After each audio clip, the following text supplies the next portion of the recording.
an interesting trigger in the book because, or maybe two triggers. There's first this past kindness that kind of sets everything moving.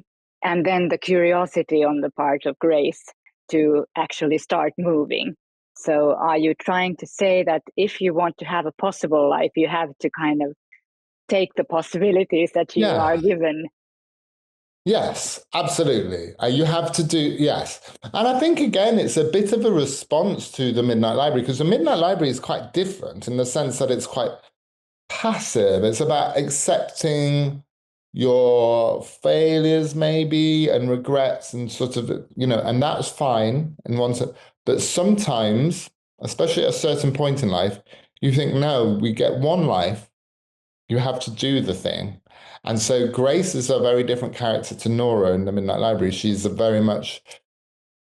ends up having to be much more of an active character.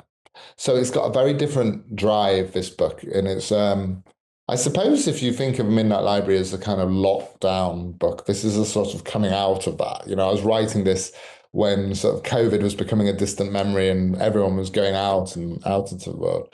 And so it's got a very different feeling, and I was feeling very different. And also, for the first time in my life, I'd had therapy for about a year.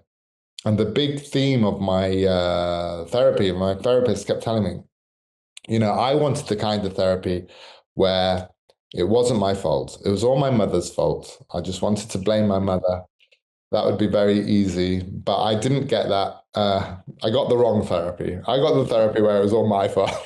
It was all about me not facing up to sort of like the past. And so this whole book, in a way, and like Grace's characterization, it's all about facing things. Like Grace herself hasn't faced her own grief.